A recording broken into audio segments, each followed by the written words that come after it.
we got an officer that comes out of nowhere and is, you know, pushing people,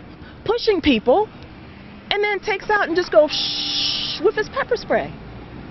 That's not de-escalation. RTA police tell us they removed a drunk 14-year-old from a bus and were about to transport him to the police station.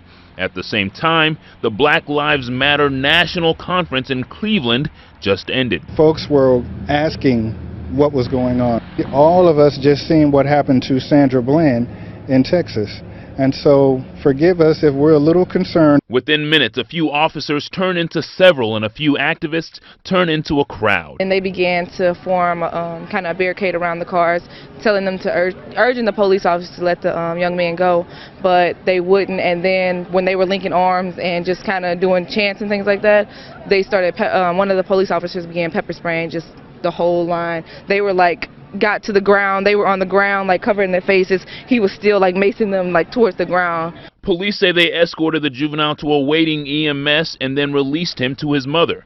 But for this crowd, the tears and questions still flowing. We need to rein in a police department that sometimes they have some actors within the department that can be out of control.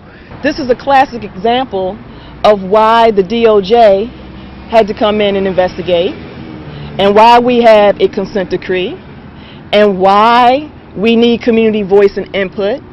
We've heard the term in the news recently, outside agitators, where people come in from other cities and escalate a situation. That did not happen today. Despite these folks getting pepper sprayed, no one retaliated and there were no arrests made.